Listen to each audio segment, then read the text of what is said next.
بسم اللہ الرحمن الرحیم۔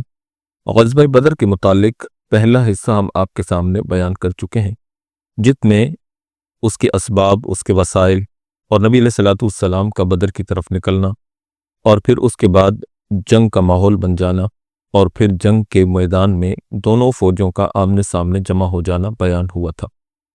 آج ہم اس کا دوسرا حصہ آپ کے سامنے پیش کریں گے، جس میں بعد کے حالات آپ کے سامنے بیان کیے جائیں گے۔ چنانچہ عتبہ اور شیبہ کے قتل کے بعد میدان کارزار گرم ہو گیا۔ نبی علیہ الصلوۃ والسلام چھپر سے برآمد ہوئے اور صحابہ کی صفوں کو ہموار کیا، اور پھر ابوبکر صدیق کو ساتھ لے کر عریش یعنی چھپر میں واپس چلے گئے، اور سعد بن معاذ تلوار لے کر چھپر کے دروازے پر کھڑے ہو گئے۔ حضور صلی اللہ علیہ وسلم نے جب اپنے اصحاب اور احباب کی قلت اور بے سر و سامانی کو اور دشمنوں کی کثرت اور قوت کو دیکھا تو نماز کے لیے کھڑے ہو گئے اور 2 رکعت نماز پڑھی اور دعا میں مشغول ہو گئے، اور یہ دعا مانگتے تھے: اللہم انی انشد عہدک و وعدک اللہم ان شئت لم تعبد۔ اے اللہ، میں تیرے عہد و وعدہ کی وفا کی درخواست کرتا ہوں، اے اللہ اگر تو چاہے تو تیری پرستش نہ ہو۔ نبی علیہ الصلوۃ والسلام پر خشوع و خضوع کی ایک خاص کیفیت طاری تھی۔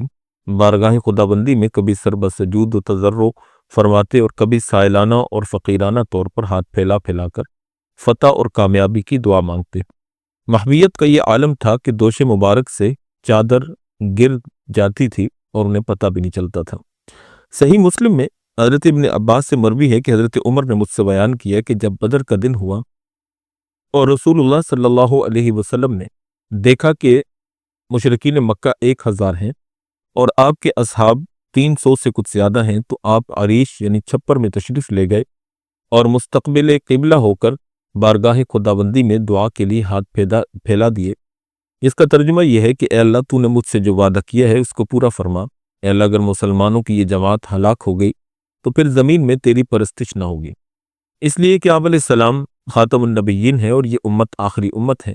اگر خدا نخواستہ آپ اور آپ کے اصحاب ہلاک ہو گئے تو پھر زمین پر کوئی اللہ کی عبادت کرنے والا نہ رہے گا۔ اس دعا سے یہ بھی معلوم ہوا کہ فتح اور نصرت کی دعا فقط مسلمانوں کی جان بچانے کے لیے نہیں تھی، بلکہ اس لیے تھی کہ زمین پر اللہ جل جلالہ کی عبادت اور بندگی باقی رہے۔ ایسا نہ ہو کہ زمین اللہ کی عبادت سے خالی رہ جائے۔ دیر تک ہاتھ پھیلائے ہوئے یہی دعا فرماتے رہے کہ اے اللہ، اگر یہ جماعت ہلاک ہو گئی تو پھر زمین پر تیری پرستش کرنے والا کوئی موجود نہ ہوگا۔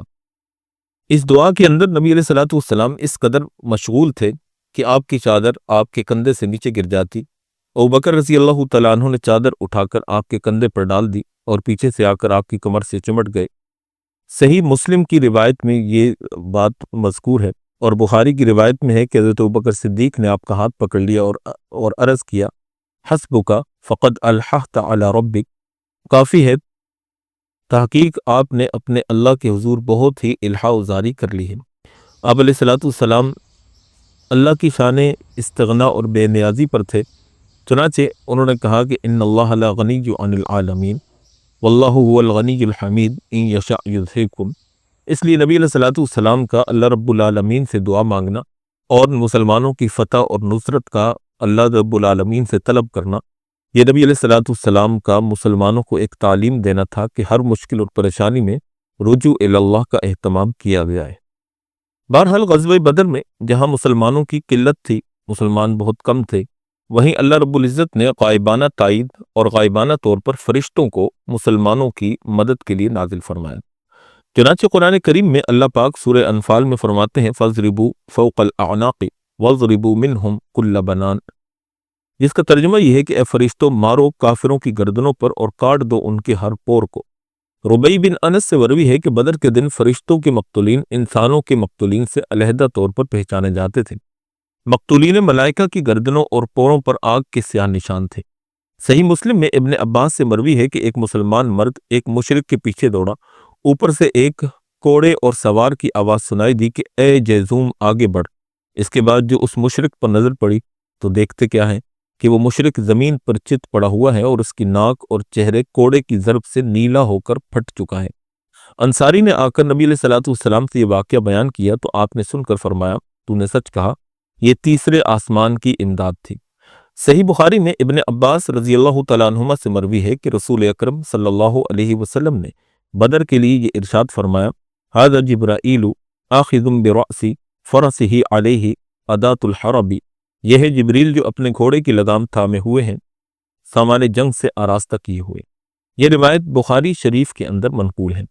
اسی طرح سہیل بن حنیف رضی اللہ تعالیٰ عنہ سے مروی ہے کہ بدر کے دن ہم نے یہ دیکھا کہ ہم میں کا کوئی شخص جب مشرک کی طرف اشارہ کرتا تو قبل اس کے کہ تلوار اس تک پہنچے اس کا سر کٹ کر زمین پر گر جاتا تھا۔ حاکم نے اس حدیث کو روایت کیا ہے، اور حاکم نے اور ان کے تلمیذ امام بہقی اور ابو نعیم نے اس حدیث کو صحیح قرار دیا ہے۔ اسی طرح بہت سی روایتیں اور بہت سے صحابہ کے واقعات فرشتوں کے متعلق موجود ہیں کہ اللہ رب العزت نے کس طرح مسلمانوں کی مدد کے لیے فرشتوں کو آسمان سے نازل کیا۔ اسی طرح عتبہ اور شیبہ اور ولید کے قتل ہو جانے کے بعد ابو جہل نے لوگوں کو یہ کہہ کر ہمت اور جرأت دلائی اور جنگ پر آمادہ کیا کہ اے لوگو، عتبہ اور شیبہ اور ولید کے قتل ہونے سے گھبراؤ نہیں۔ ان لوگوں نے عجلت سے کام لیا، قسم ہے لات اور عزا کی، ہم اس وقت تک ہرگز واپس نہ ہوں گے جب تک ہم ان کو رسیوں میں باندھ نہ لیں۔ اور اس کے بعد ابو جہل نے اللہ سے یہ دعا مانگی، اے اللہ ہم میں سے جو قرابتوں کا قطع کرنے والا اور غیر معروف امور کا مرتکب ہو اس کو ہلاک فرما، اور ہم میں سے جو تیرے نزدیک سب سے زیادہ محبوب اور پسندیدہ ہو آج اس کو فتح اور نصرت عطا فرما۔ چنانچہ اللہ رب العزت نے اس پر یہ آیات نازل فرمائیں، ان تستفتحوا فقد جاءکم الفتح وان تنتهوا فهو خیر لکم وان تعودوا نعد ولن تغنی عنکم فئتکم شیئا ولو کثرت وان اللہ مع المؤمنین، جس کا ترجمہ یہ ہے کہ اگر تم فتح طلب کرتے تھے تو دیکھ لو تمہارے سامنے فتح آ گئی، اب اگر آئندہ کو بعد آ گئے تو تمہارے لیے بہتر ہے، اور تمہاری جماعت ذرہ برابر تمہارے کام نہ آئے گی، اگرچہ وہ جماعت کتنی ہی زیادہ کیوں نہ ہو، اور تحقیق اللہ تعالیٰ ایمان والوں کے ساتھ ہے۔ یہ آیت سورہ انفال کی 19ویں آیت ہے۔ اسی طرح اس کے نزول کے متعلق جو حدیث کی کتابیں ہیں وہ ابن اسحاق اور حاکم اور اسی طرح امام بہقی نے اس کو نقل کیا ہے، اور ابن کثیر نے بھی اس کو نقل کیا ہے۔ اسی طرح دلائل بہقی اور دلائل ابی نعیم میں ابن عباس سے مروی ہے کہ ابو جہل کی دعا کے بعد رسول اللہ صلی اللہ علیہ وسلم نے دعا کے لیے ہاتھ اٹھائے اور عرض کیا کہ اے پروردگار، خدا نخواستہ یہ جماعت ہلاک ہو گئی تو پھر زمین میں کبھی تیری پرستش نہ ہوگی۔ ایک طرف ابو جہل دعا مانگ رہا تھا، دوسری طرف رسول اللہ صلی اللہ علیہ وسلم دعا میں مشغول تھے۔ اس کے بعد فریقین میں گھمسان کی لڑائی شروع ہو گئی۔ اس وقت آپ صلی اللہ علیہ وسلم عریش یعنی چھپر سے باہر تشریف لائے اور صحابہ کو جہاد و قتال کی ترغیب دی اور ارشاد فرمایا، جو شخص خدا کی راہ میں مارا جائے گا اللہ تعالیٰ جل شانہ اس کو جنت میں داخل فرمائے گا۔ اس کے بعد نبی علیہ الصلوۃ والسلام نے جبریل امین کے اشارے سے ایک مشت خاک لے کر مشرکین کے چہروں پر پھینک دی اور صحابہ کو حکم دیا کہ کافروں پر حملہ کرو۔ مشرکین میں کوئی ایسا نہ رہا جس کی آنکھ اور ناک اور منہ میں مٹی نہ پہنچی ہو۔ خدا ہی کو معلوم ہے کہ اس مشت خاک میں کیا تاثیر تھی کہ اس کے پھینکتے ہی دشمن بھاگ اٹھے، اور اسی بارے میں یہ آیت نازل ہوئی، وَمَا رَمَيْتَ إِذْ رَمَيْتَ وَلَكِنَّ اللَّهَ رَمَى، اور نہیں پھینکی وہ مشت خاک آپ نے جس وقت کہ آپ نے پھینکی لیکن اللہ نے پھینکی۔ سورہ انفال میں اللہ رب العزت نے اس کو بیان کیا۔ جب جنگ کی شدت ہوئی تو رسول اللہ صلی اللہ علیہ وسلم نے 3 مرتبہ شاہت الوجوہ، یہ چہرے خراب ہوئے پڑھ کر ایک مٹھی سنگریزے قریش کی طرف پھینکے اور صحابہ کو حکم دیا۔ ایک لمحہ کی مہلت اور ایک لہجہ کا وقفہ نہ گزرا تھا کہ اللہ کے دشمنوں کے چہروں پر حسی اور معنوی ذلت کا غبار چھا گیا اور آنکھیں ملنے لگے۔ ادھر مسلمانوں نے دھاوا بول دیا۔ ابن شہاب زہری اور عروہ بن زبیر فرماتے ہیں کہ اللہ تعالیٰ نے اس مشت خاک کی عجب شان بنائی، ہر شخص سرنگوں اور حیران تھا کہ کہاں اور کدھر جائے۔ مشت خاک کا پھینکنا تھا کہ کفار کا تمام لشکر سراسیمہ ہو گیا اور بڑے بڑے بہادر اور جاباز قتل اور قید ہونے لگے، اور مسلمان خدا کے دشمنوں کو قتل کرنے اور گرفتار کرنے میں مشغول ہو گئے۔ رسول اللہ صلی اللہ علیہ وسلم عریش میں تشریف فرما تھے اور سعد بن معاذ دروازہ پر تلوار لے کر آپ صلی اللہ علیہ وسلم کی حفاظت کر رہے تھے۔ رسول اللہ نے دیکھا کہ صحابہ قریش کو گرفتار کرنے میں مشغول ہیں، اور سعد بن معاذ کے چہرے پر ناگواری کے آثار اس درجہ نمایاں ہیں کہ گویا کراہت اور ناگواری کوئی محسوس شے ہے جو سعد کے چہرے میں رکھی ہوئی نظر آتی ہے۔ آپ صلی اللہ علیہ وسلم نے فرمایا کہ اے سعد، غالباً تجھے قریش کا گرفتار کرنا ناگوار ہے۔ سعد نے عرض کیا کہ ہاں، خدا کی قسم یا رسول اللہ، یہ پہلا حادثہ ہے جو اللہ تعالیٰ نے اہل شرک پر نازل فرمایا۔ میرے نزدیک خدا کے ساتھ شرک کرنے والوں کا قتل اور خونریزی ان کے زندہ چھوڑنے سے کہیں زیادہ محبوب ہے۔ ابن ہشام کی سیرت میں اس واقعہ کو، اس روایت کو نقل کیا گیا ہے۔ بہرحال مسلمانوں کے دلوں میں کفر اور شرک کی یہ نفرت نبی علیہ الصلوۃ والسلام کی دینی اور تبلیغی محنت کا ہی نتیجہ تھا۔ حضرت عبداللہ بن عباس رضی اللہ تعالیٰ عنہما سے مروی ہے کہ رسول اللہ صلی اللہ علیہ وسلم نے بیشتر ہی یہ ارشاد فرما دیا تھا کہ کچھ لوگ بنی ہاشم اور دیگر قبائل کے رضا و رغبت سے نہیں بلکہ قریش کے محض جبر اور اکراہ سے آئیں گے، ان کو قتل نہ کیا جائے، ہمیں ان سے قتل و قتال کی ضرورت نہیں، لہذا تم میں سے جو شخص ابو البختری بن ہشام اور عباس بن عبد المطلب کو پائے تو قتل نہ کرے۔ اس لیے صحابہ بچائے قتل کرنے کے ان لوگوں کی گرفتاری کے در پہ رہے۔ چنانچہ مجزر بن زیاد انصاری جب ابو البختری کو انہوں نے دیکھا تو کہا کہ رسول اللہ نے ہم کو تیرے قتل سے منع کیا ہے۔ ابو البختری کے ساتھ ایک رفیق تھا جو مکہ سے اس کے ساتھ آیا تھا، جس کا نام جنادہ بن ملخیہ تھا۔ ابو البختری نے کہا کہ میرا رفیق بھی۔ مجزر نے کہا کہ ہرگز نہیں، خدا کی قسم ہم تیرے رفیق کو ہرگز نہیں چھوڑ سکتے، رسول اللہ نے ہم کو صرف تیری بابت حکم دیا ہے۔ ابو البختری نے کہا کہ خدا کی قسم یہ مجھ سے ممکن نہیں کہ میں اپنے ساتھی کو چھوڑ دوں، کل کو مکہ کی عورتیں مجھے یہ طعنہ دیں گی کہ فقط اپنی جان بچانے کے لیے اپنے رفیق کو چھوڑ دیا، اور کچھ اشعار پڑھتا ہوا آگے بڑھا۔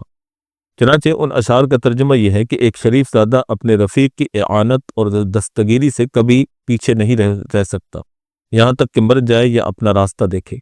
ابو البختری کا مقابلہ میں آنا تھا کہ مجزر کی تلوار نے کام تمام کیا اور رسول اللہ صلی اللہ علیہ وسلم کی خدمت میں حاضر ہو کر عرض کیا، والذی بعثک بالحق لقد جہدت ان یستأثر فآتیک بہ فابا الا ان یقاتلنی فقاتلتہ فقتلتہ۔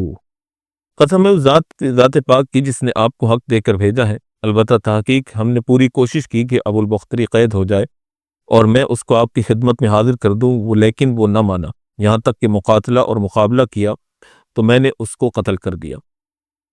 امیہ بن خلف رسول اللہ صلی اللہ علیہ وسلم کے شدید ترین دشمنوں میں سے تھا۔ جس وقت جنگ بدر کا کوئی وہم و گمان بھی نہ تھا، اس وقت سعد بن معاذ کی زبانی مکہ ہی میں اپنے قتل کی پیشن گوئی سن چکا تھا، اس لیے بدر کے موقع پر جنگ میں شریک ہونے سے جان چراتا تھا۔ ابو جہل نے یہ کہہ کر ادرکو عیرکم، اپنے تجارتی قافلہ کی خبر لو، یعنی قافلے ابی سفیان، لوگوں کو جنگ کے لیے آمادہ کیا۔ امیہ نے پہلو تہی کی، یعنی جان چھڑانے کی کوشش کی، تو ابو جہل نے کہا کہ اے ابو صفوان، آپ اس وادی کے سردار ہیں، آپ کی پہلو تہی کو دیکھ کر دوسرے لوگ بھی جی چرانا شروع کر دیں گے۔ ابو جہل برابر اصرار کرتا رہا۔ امیہ جب مجبور ہو گیا تو یہ کہا، خدا کی قسم میں نہایت عمدہ بہادر تیز رو اونٹ خریدوں گا تاکہ جب موقع ملے تو راستہ ہی سے واپس آ جائیں۔ اپنی بیوی ام صفوان سے جا کر کہا کہ سفر کا سامان تیار کر دے۔ ام صفوان نے کہا کہ کیا تم اپنے یثربی بھائی کا قول کہ تم محمد صلی اللہ علیہ وسلم کے ہاتھوں مارے جاؤ گے یاد نہیں رہا؟ امیہ نے کہا کیوں نہیں، خوب یاد ہے، میرا ارادہ جانے کا نہیں، تھوڑی دور تک ساتھ جاتا ہوں اور پھر موقع پا کر واپس آ جاؤں گا۔ اسی طرح تمام منزلیں طے کرتا ہوا بدر تک پہنچ گیا۔ یہ روایت بخاری شریف کے اندر منقول ہے۔ جب بدر کے میدان میں آئے تو بلال کی نظر پڑی، جن کو امیہ مکہ میں گرم پتھروں پر ڈایا کرتا تھا۔ بلال نے امیہ کو دیکھتے ہی انصار کو للکارا۔ عبد الرحمن بن عوف زمانہ جاہلیت سے امیہ کے دوست تھے، وہ یہ چاہتے تھے کہ امیہ قتل نہ ہو بلکہ گرفتار اور قید ہو جائے، شاید اللہ تعالیٰ اس بہانے سے اس کو ہدایت نصیب فرما دے۔ عبد الرحمن بن عوف کے ہاتھ میں کچھ زرہیں تھیں جو کافروں سے چنی تھیں، ان کو زمین پر ڈال دیا اور امیہ اور اس کے بیٹے کا ہاتھ پکڑ لیا۔ بلال نے دیکھ کر آواز دی کہ پکڑو کفر کے سردار امیہ کو، نہ بچوں اگر امیہ بچ جائے۔ انصاری یہ آواز سنتے ہی دوڑے۔ حضرت عبد الرحمن نے امیہ کے بیٹے کو آگے کر دیا، انصار نے اس کو قتل کر دیا اور امیہ کی طرف دوڑے۔ عبد الرحمن امیہ کے اوپر لیٹ گئے، مگر انصار نے اسی حالت میں پیروں کے نیچے سے تلواریں چلا کر امیہ کو قتل کر دیا، جس سے عبد الرحمن بن عوف رضی اللہ تعالیٰ عنہ کے پیر پر زخم آیا اور مدتوں تک اس زخم کا نشان باقی رہا۔ عبد الرحمن بن عوف فرمایا کرتے تھے، خدا بلال پر رحم فرمائے، میری زرہیں بھی گئیں اور میرے قیدی بھی ہاتھ سے گئے۔ یہ روایت بخاری شریف کے اندر منقول ہے۔ اب ہم آتے ہیں اللہ کے سب سے بڑے دشمن، اس امت کے سب سے بڑے فرعون اور اللہ کے رسول صلی اللہ علیہ وسلم کے سب سے بدترین دشمن ابو جہل کی طرف۔ عبد الرحمن بن عوف فرماتے ہیں کہ میں بدر کے دن صف میں کھڑا تھا تو اچانک نظر جو پڑی تو دیکھتا کیا ہوں کہ میرے دائیں بائیں انصار کے دو نوجوان ہیں۔ اس لیے مجھ کو اندیشہ ہوا کہ لوگ آ کر مجھ کو دو لڑکوں کے درمیان کھڑا دیکھ کر نہ آ گھیریں۔ اس خیال میں تھا کہ ایک نے آہستہ سے آ کر کہا کہ اے چاچا، مجھ کو ابو جہل دکھاؤ کہ کون سا ہے۔ میں نے کہا کہ اے میرے بھتیجے، ابو جہل کو دیکھ کر کیا کرو گے؟ اس نوجوان نے کہا کہ میں نے اللہ سے عہد کیا ہے کہ اگر ابو جہل کو دیکھ پاؤں تو اس کو قتل کر ڈالوں یا خود مارا جاؤں۔ اس لیے مجھ کو یہ خبر ملی ہے کہ ابو جہل رسول اللہ صلی اللہ علیہ وسلم کو سب و شتم کیا کرتا ہے، یعنی برا بھلا کہتا ہے۔ قسم ہے اس ذات پاک کی جس کے قبضے قدرت میں میری جان ہے، اگر اس کو دیکھ پاؤں تو میرا سایہ اس کے سائے سے جدا نہ ہوگا، یہاں تک کہ ہم میں سے جس کی موت پہلے مقدر ہو چکی ہے نہ مر جائے۔ ان کی یہ گفتگو سن کر دل سے یہ آرزو جاتی رہی کہ کاش میں بجائے دو لڑکوں کے دو مردوں کے مابین ہوتا۔ میں نے اشارہ سے ابو جہل کا حلیہ بتایا۔ سنتے ہی شکرے اور باز کی طرح ابو جہل پر دوڑے اور اس کا کام تمام کر دیا۔ یہ روایت بخاری کتاب الجہاد کے اندر منقول ہے۔ یہ دونوں نوجوان افراء کے بیٹے معاذ اور معوذ تھے۔ عبداللہ بن عباس، عبداللہ بن ابی بکر بن حزم، معاذ بن عمر بن جموع سے راوی ہیں کہ میں ابو جہل کی طاق میں تھا، جب موقع پڑا تو اس زور سے تلوار کا وار کیا کہ ابو جہل کی ٹانگ کٹ گئی۔ ابو جہل کے بیٹے اکرمہ جو فتح مکہ میں مشرف با اسلام ہوئے، باپ کی حمایت میں معاذ کے شانہ پر اس زور سے تلوار ماری کہ ہاتھ کٹ گیا، لیکن تسمہ لگا رہا اور بیکار ہو کر لٹک گیا، مگر معاذ شام تک اسی حالت میں لڑتے رہے۔ جب ہاتھ کے لٹکنے سے تکلیف زیادہ ہونے لگی تو ہاتھ کو قدم کے نیچے دبا کر زور سے کھینچا کہ وہ تسمہ بھی علیحدہ ہو گیا۔ عثمان غنی رضی اللہ تعالیٰ عنہ کی زمانہ خلافت تک زندہ رہے، مگر معوذ بن افراء ابو جہل سے فارغ ہو کر لڑائی میں مشغول ہو گئے، یہاں تک کہ وہ جام شہادت نوش کر گئے۔ فتح کے بعد ابو جہل کی لاش کی تلاش جب شروع ہوئی تو وہ خوب زخمی ہو چکا تھا، لیکن زندگی کی رمق ابھی بھی کچھ باقی تھی۔ انس رضی اللہ تعالیٰ عنہ سے مروی ہے کہ رسول اللہ نے بدر کے دن فرمایا کہ ہے کوئی ابو جہل کی خبر لائے۔ عبداللہ بن مسعود رضی اللہ تعالیٰ عنہ نے جا کر لاشوں میں تلاش کیا، دیکھا کہ ابھی اس میں کچھ رمق باقی ہے۔ یہ بخاری کی روایت ہے۔ ابن اسحاق اور حاکم کی روایت میں ہے کہ ابن مسعود نے ابو جہل کی گردن پر پیر رکھ کر یہ کہا، اخذاک اللہ یا عدو اللہ، اور بعد ازاں اس کا سر کاٹا اور آپ علیہ السلام کے قدموں میں لا کر ڈال دیا اور عرض کیا کہ ھذا رأس عدو اللہ ابی جہل، یہ سر ہے اللہ کے دشمن ابو جہل کا۔ آپ نے فرمایا اللہ الذی لا الہ الا ھو، قسم ہے اس ذات کی جس کے سوا کوئی خدا نہیں، یہ ابو جہل ہی کا سر ہے۔ ابن مسعود کہتے ہیں میں نے عرض کیا نعم واللہ الذی لا الہ الا غیرہ، ہاں قسم ہے اس خدا کی جس کے سوا کوئی معبود نہیں، یہ ابو جہل ہی کا سر ہے۔ آپ علیہ السلام نے اللہ کا شکر ادا کیا اور 3 مرتبہ زبان مبارک سے یہ کلمات ارشاد فرمائے، الحمدللہ الذی اعز الاسلام و اہلہ، تمام تعریفیں اس ذات پاک کے لیے ہیں جس نے اسلام کو اور اسلام والوں کو عزت عطا فرمائی۔ پھر رسول اللہ صلی اللہ علیہ وسلم نے ابو جہل کی تلوار حضرت عبداللہ بن مسعود رضی اللہ تعالیٰ عنہ کو عطا فرمائی۔ اللہ تعالیٰ نے فتح اور کامیابی عطا فرمائی تو لڑائی کا خاتمہ ہوا۔ قریش کے 70 آدمی قتل اور 70 گرفتار ہوئے۔ مقتولین کی لاشوں کے متعلق آپ علیہ السلام نے بدر کے کنویں میں ڈالنے کا حکم دیا، مگر امیہ بن خلف کے اس کی لاش اس قدر پھول گئی تھی کہ جب زرہ نکالنے کا ارادہ کیا تو اس کی لاش کے ٹکڑے ٹکڑے ہو گئے، اس لیے وہیں مٹی میں دبا دی گئی۔ جب عتبہ بن ربیعہ کی لاش کنویں میں ڈالی جانے لگی تو آپ علیہ السلام نے دیکھا کہ عتبہ کے بیٹے ابو حذیفہ کے چہرے پر حزن و ملال کے آثار ہیں۔ آپ نے فرمایا اے ابو حذیفہ، کیا باپ کی اس حالت کو دیکھ کر تیرے دل میں کچھ خیال گزرا ہے؟ ابو حذیفہ نے عرض کیا کہ یا رسول اللہ، خدا کی قسم کوئی خیال نہیں، صرف اتنی بات ہے کہ میرا باپ صاحب رائے اور حلیم اور بردبار اور صاحب فضل تھا، اس لیے امید تھی کہ یہ فہم و فراست اسلام کی طرف رہنمائی کرے گی، لیکن جب اس کو کفر پر مرتے دیکھا تو رنج ہوا۔ آپ علیہ السلام نے حضرت ابو حذیفہ کے لیے دعائے خیر ارشاد فرمائی۔ انس بن مالک ابو طلحہ سے راوی ہیں کہ بدر کے دن رسول اللہ نے 24 سرداران قریش کی لاشوں کے متعلق ایک نہایت خبیث، ناپاک اور گندا کنویں میں ڈالنے کا حکم دیا۔ کنویں میں جو ڈالے گئے وہ سرداران کفار تھے اور باقی مقتولین کسی اور جگہ ڈلوا دیے گئے۔ آپ صلی اللہ علیہ وسلم کی یہ عادت شریفہ تھی کہ جب آپ کسی قوم پر غلبہ اور فتح پاتے تو 3 شب وہاں پر قیام فرماتے۔ اسی عادت کے مطابق جب تیسرا روز ہوا تو آپ نے سواری پر زین کسنے کا حکم دیا۔ حسب الحکم آپ چلے اور صحابہ آپ کے پیچھے چلتے تھے۔ صحابہ کو یہ خیال تھا کہ شاید کسی ضرورت کے لیے تشریف لے جا رہے ہیں۔ یہاں تک کہ آپ اس کنویں کے کنارے پر جا کر کھڑے ہو گئے اور نام بنام فلاں بن فلاں کہہ کر آواز دی، اور یا عتبہ یا شیبہ یا امیہ یا ابا جہل اس طرح نام لے کر پکارا اور فرمایا، تم کو یہ اچھا نہ معلوم ہوا کہ اللہ اور اس کے رسول کی اطاعت کرتے؟ تحقیق جس چیز کا ہمارے رب نے ہم سے وعدہ کیا ہم نے اس کو حق پایا، کیا تم نے بھی اپنے رب کے وعدہ کو حق پایا؟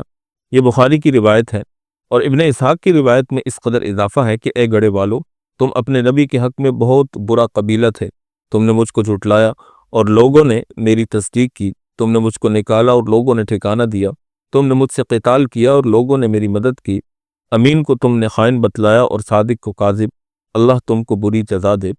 بخاری مسلم کی روایت میں ہے کہ حضرت عمر نے عرض کیا کہ یا رسول اللہ، کیا آپ بے جان لاشوں سے کلام فرما رہے ہیں؟ تو آپ صلی اللہ علیہ وسلم نے ارشاد فرمایا، قسم ہے اس ذات پاک کی جس کے قبضہ میں میری جان ہے، میرے کلام کو تم ان سے زیادہ نہیں سنتے مگر وہ جواب نہیں دے سکتے۔ یہ زرقانی کی روایت ہے اور البدایہ والنہایہ میں بھی منقول ہے۔ بعد ازاں نبی علیہ الصلوۃ والسلام نے اس فتح مبین کی بشارت اور خوشخبری سنانے کے لیے مدینہ منورہ قاصد روانہ فرمائے۔ اہل عالیہ کی طرف عبداللہ بن رواحہ کو، اہل سافلہ کی طرف زید بن حارثہ کو روانہ کیا۔ اسامہ بن زید فرماتے ہیں کہ یہ بشارت اس وقت ہمارے کانوں میں پہنچی جس وقت کہ ہم رسول اللہ صلی اللہ علیہ وسلم کی صاحبزادی حضرت عثمان رضی اللہ تعالیٰ عنہ کی زوجہ حضرت رقیہ رضی اللہ تعالیٰ عنہ کو دفن کر رہے تھے، جن کے متعلق ہمارے چینل پر الگ سے پوری ایک ویڈیو موجود ہے، وہاں پر آپ سماعت فرما سکتے ہیں۔ تو حضرت عثمان رضی اللہ تعالیٰ عنہ ان کی تیمارداری کے لیے حضور کے حکم سے ہی مدینہ میں رک گئے تھے اور بدر میں شریک نہ ہو سکے، اسی لیے حضور صلی اللہ علیہ وسلم نے ان کو حکماً بدرین میں شمار کیا اور ان کو وہیں پر وہ حصہ اور غنیمت میں سے حصہ عطا فرمایا جو کہ مجاہدین کو عطا فرمایا۔ تو یہاں سے یہ بات ذہن میں رکھیے کہ حضرت عثمان کا غزوہ بدر میں شامل نہ ہونا یہ رسول اکرم صلی اللہ علیہ وسلم کے حکم سے ہی تھا، اور صحابہ کرام رضی اللہ تعالیٰ عنہم اس چیز کے مکلف تھے کہ جس چیز کا اللہ کے رسول حکم دے دیں صحابہ اس پر دل و جان سے عمل کریں۔ فتح کے بعد آپ نے بدر میں 3 روز قیام فرمایا۔ 3 روز قیام کے بعد مدینہ کی طرف متوجہ ہوئے اور مال غنیمت میں عبداللہ بن کعب کے سپرد کیا اور مقام صفرا میں پہنچ کر مال غنیمت کو تقسیم کیا۔ ہنوز مال غنیمت کی تقسیم کی نوبت نہیں آئی تھی کہ اصحاب بدر مال غنیمت کی تقسیم میں مختلف رائے ہو گئے۔ جوان یہ کہتے تھے کہ مال غنیمت ہمارا حق ہے کہ ہم نے کافروں کو قتل کیا، بوڑھے چونکہ جھنڈوں کے نیچے رہے اور قتل و قتال میں زیادہ حصہ نہیں لیا، وہ کہتے تھے کہ ہم کو بھی مال غنیمت میں شریک کیا جائے، اس لیے کہ جو کچھ فتح ہوا وہ ہماری ہی پشت پناہی سے فتح ہوا، اگر خدا نخواستہ تم کو شکست ہوتی تو ہماری ہی پناہ لیتے۔ اور ایک جماعت کو جو نبی علیہ الصلوۃ والسلام کی حفاظت کر رہی تھی وہ اپنے کو اس مال کا مستحق سمجھتی تھی، اس پر یہ آیت نازل ہوئی، یسألونک عن الانفال قل الانفال للہ والرسول، آپ سے مال غنیمت کا حکم پوچھتے ہیں، آپ کہہ دیجئے کہ مال غنیمت اللہ کا ہے اور اس کے رسول کا ہے، یعنی مال غنیمت کے مالک اللہ تعالیٰ ہیں اور اللہ کے رسول صلی اللہ علیہ وسلم اللہ کے نائب ہونے کی حیثیت سے مالک ہیں، جس طرح مناسب سمجھیں گے تقسیم کر دیں گے۔ مقام صفرا میں پہنچ کر آپ صلی اللہ علیہ وسلم نے یہ تمام مال مسلمانوں میں برابر تقسیم کروا دیا۔ یہ روایات تفسیر قرطبی اور البدایہ والنہایہ سے ہم نے آپ کے سامنے بیان کی ہیں۔ اس کے علاوہ مال غنیمت میں سے ان 8 آدمی کو بھی حصہ دیا گیا جو آپ کے حکم سے یا اجازت سے بدر میں حاضر نہیں ہوئے۔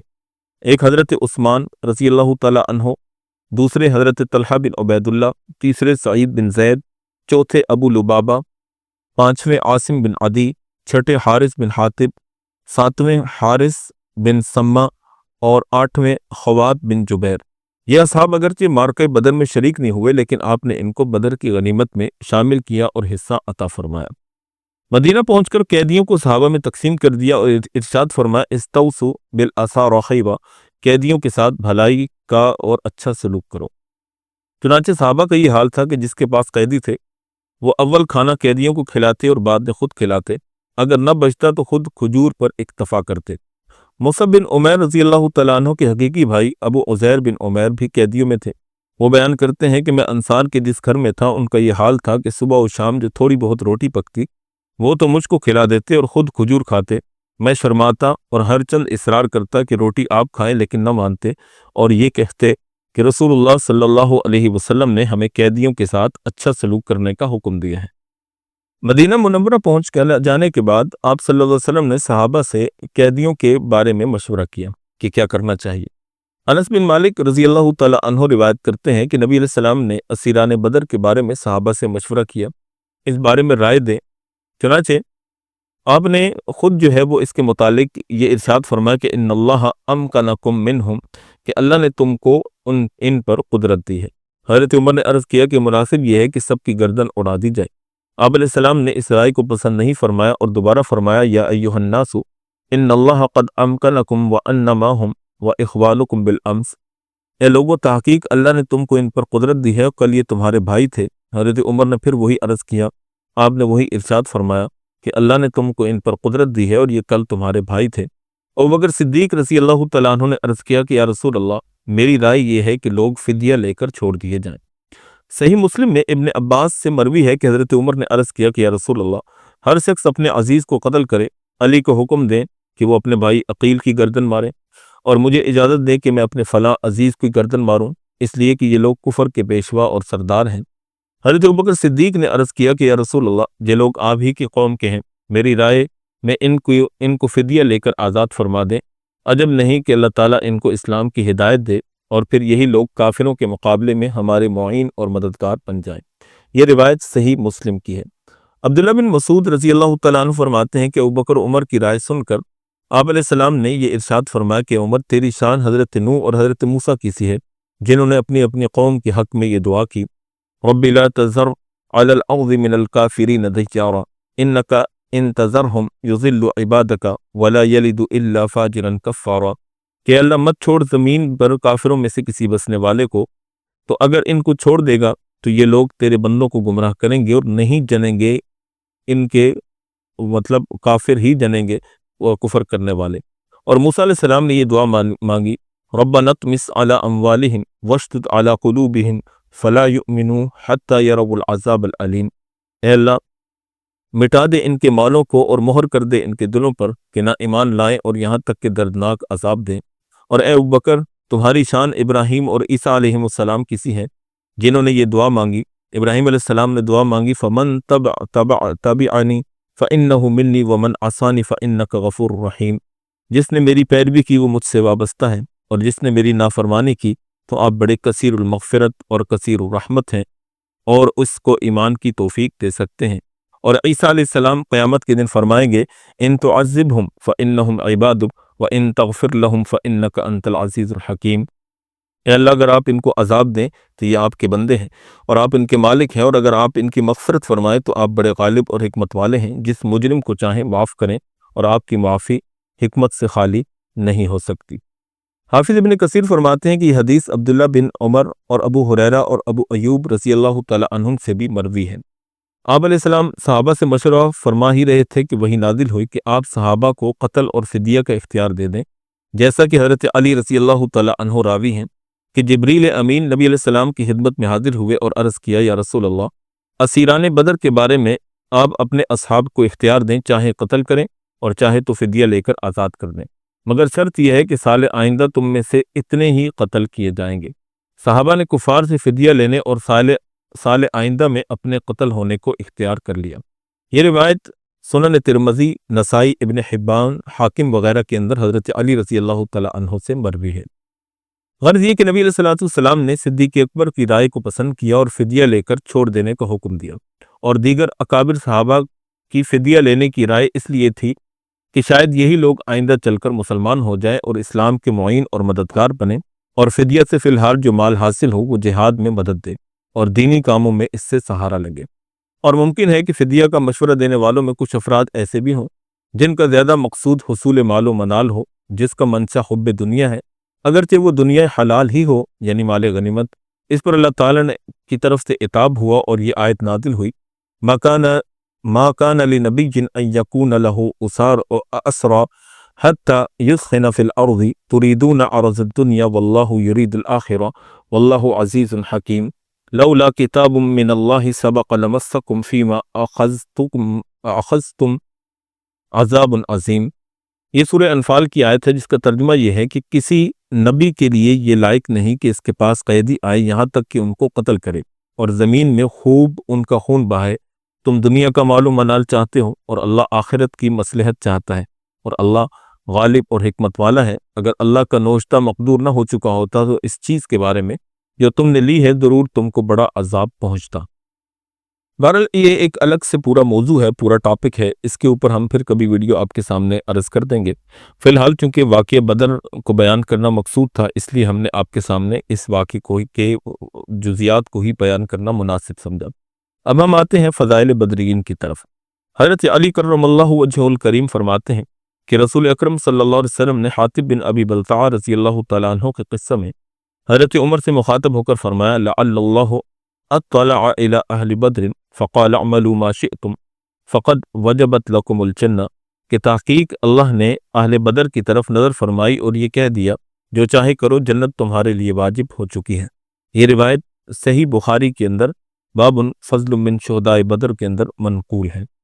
اسی طرح حضرت جابر رضی اللہ تعالیٰ عنہ سے مروی ہے کہ رسول اکرم صلی اللہ علیہ وسلم نے فرمایا لن يدخل النار احد شہد بدرا، جو شخص بدر میں حاضر ہوا وہ ہرگز جہنم میں نہ جائے گا۔ یہ روایت شرط مسلم پر فتح الباری کے اندر منقول ہے۔ اسی طرح رفاع بن رافع رضی اللہ تعالیٰ عنہ فرماتے ہیں کہ ایک مرتبہ جبریل نبی علیہ السلام کی خدمت میں حاضر ہوئے اور سوال کیا کہ آپ علیہ السلام اہل بدر کو کیا سمجھتے ہیں؟ آپ نے فرمایا کہ سب سے افضل اور بہتر۔ جبریل نے کہا کہ اسی طرح جو فرشتے بدر میں حاضر ہوئے سب فرشتوں سے افضل اور بہتر ہیں۔ یہ روایت بھی صحیح بخاری کے اندر منقول ہے۔ ہم نے آپ کے سامنے غزوہ بدر کا تقریباً سارا واقعہ جزیات سمیت آپ کے سامنے بیان کرنے کی کوشش کی ہے۔ امید ہے کہ آپ کو بہت کچھ نیا سیکھنے اور جاننے کو ملا ہوگا اور آپ کے علم میں بھی اضافہ ہوا ہوگا۔ اگر آپ کو ہماری یہ ویڈیوز پسند آتی ہیں تو ہمارے چینل کو سبسکرائب بھی کر دیجئے گا اور اپنے دوست و احباب میں شیئر بھی کیجئے گا اور کمنٹ سیکشن میں اپنی رائے کا اظہار بھی ضرور کیجئے گا تاکہ ہمیں موٹیویشن ملتی رہے اور ہم آپ کے سامنے اسی طرح علمی اور تحقیقی اور معلوماتی ویڈیوز بیان کرتے رہیں۔ اللہ کریم جل شانہ سے دعا ہے کہ آپ سب کے رمضان المبارک کی جملہ عبادات، روزے، تراویح، ذکر و اذکار، صدقہ و خیرات اللہ پاک اپنی بارگاہ میں قبول فرمائے، اور یہ رمضان ہماری زندگی کا وہ رمضان ہو کہ جس میں ہم سب کی بخشش اور مغفرت کا فیصلہ ہو جائے۔ وآخر دعوانا ان الحمد للہ رب العالمین۔